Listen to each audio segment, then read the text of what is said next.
Welcome back to the show. I'm Julia Hartley-Brewer. You're with Talk TV, on radio, online and on your smart speaker. I can imagine there are going to be a lot of messages coming in about what Douglas Murray had to say. Absolutely extraordinary interview. We'll make sure that's online. You can watch it on YouTube later. Lots of clips going out on YouTube and, of course, on Twitter or X. I'm going to keep saying this, whatever we're calling it this week. But brilliant. Thanks to Douglas Murray for coming on the show. Now, the author and women's rights campaigner J.K. Rowling has blasted Lisa Nandy over her stance on trans issues, calling her one of the biggest reasons many women on the left no longer trust Labour. This is after the Labour MP and frontbencher said at Labour conference she would stand up for women's rights at the conference this week. If you attack women's rights anywhere, then you attack them everywhere, and we will not stand for it, because women's rights are human rights and human rights are non-negotiable. Well, the Harry Potter author then took to Twitter to point out that Nandy hadn't stood up for women's rights in the past, having previously said that trans rapists should be allowed to serve sentences in women-only prisons if they self-identify as women. Oh, joining me right now to discuss this is the founder of Standing for Women, Kellie-Jay Keen. We're also going to be talking to Charlie Rowley, who's a former government advisor, about this in just a couple of moments as well. Kellie-Jay, thank you so much for joining us. Thanks so much for having me. It is extraordinary to me how many otherwise completely sensible people in our political world, and indeed just genuinely speaking out in public, have the most absurd views when it comes to trans issues. I've always thought Lisa Nandy is genuinely one of the most sensible people on the Labour front bench, but if she genuinely thinks that someone who's been convicted of rape, it could only be a man with a penis, because that's what it means, who says, oh, actually, I think I'm a woman, still got everything intact, think I'm a woman, that they should be put in a women's prison. When they say they stand up for women's rights and women's rights are human rights, I mean, they're lying, aren't they?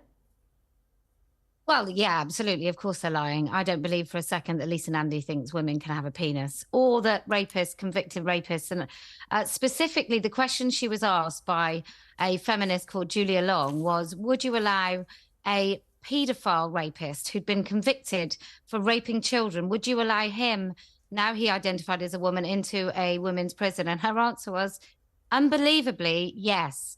And that's because... Genuinely, sorry, can we all just pause to take that in? Because a lot of time the conversation about this is sort of kind of esoteric, isn't it? Oh, well, yeah, but trans women are women, and you need to, you need to respect and be compassionate. Yes, oh, OK, lovely. But when you actually put the logical reality of that, as was put to Nicola Sturgeon before her downfall as SNP leader, the logical reality of that is, there you go, you've got Isla Bryson, there's a man who now says he's a woman. He's convicted of rape and he wants to go into women's prison, and you think that's OK. When you actually put the reality to people, you expect people to back down, but they don't. Well, they don't if their belief or their whatever the mantra is that they're parroting is actually just a dogmatic nonsense. And that's what trans women are, women is. It's just a dogmatic nonsense. And it's because it's not true. So when it comes to repeating these sort of silly things, these politicians almost don't have any choice. They've backed themselves into a corner. Once you say trans women are women, all lies, everything that you talk about on that topic will basically be dishonest, because the fundamental premise of your belief system is untrue.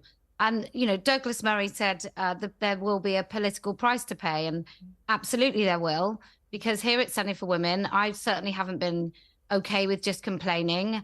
And then we were campaigning, and now we're going to be a political force and register a political party called the Party of Women that will be challenging these silly MPs with these horrible beliefs who parrot this dishonest. They are horrible. I mean, they are. That's the thing. You said silly, but also horrible. But they are both at the same time, aren't they? And something else Lisa Nandy said, she earlier this year, she signed a pledge card from the Labour campaign for trans rights that called on candidates in the leadership race, really, to back the expulsion of party members who hold bigoted transphobic views.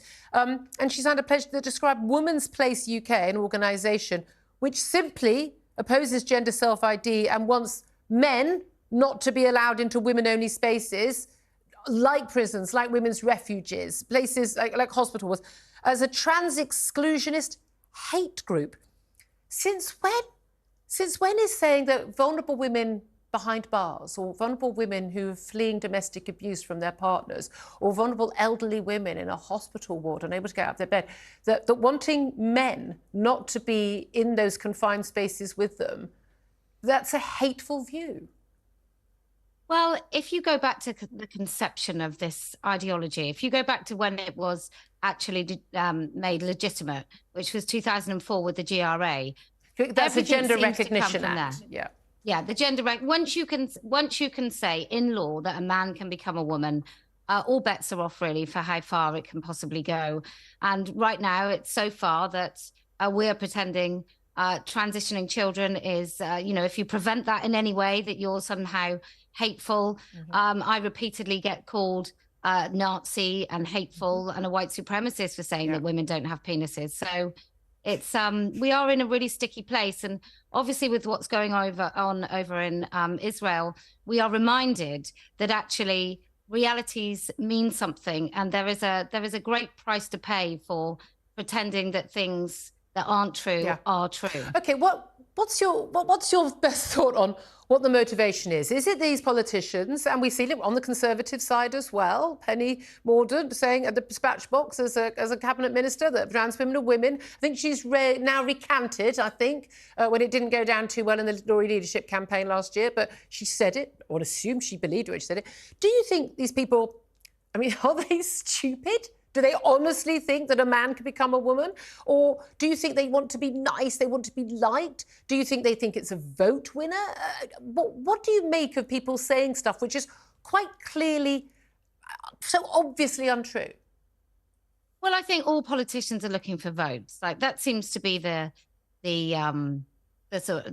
motivation for most of the things that they say. They're looking for votes, and they're very wrong if they think that normal working people are going to vote to put more men into women-only spaces. So I think it's about voting. And I think when it comes to stupidity, I was really shocked with Lisa Nandy and Angela Rayner, who are both really big champions of the trans women are women mantra. And then Jess Phillips, who's normally so feisty and so loud.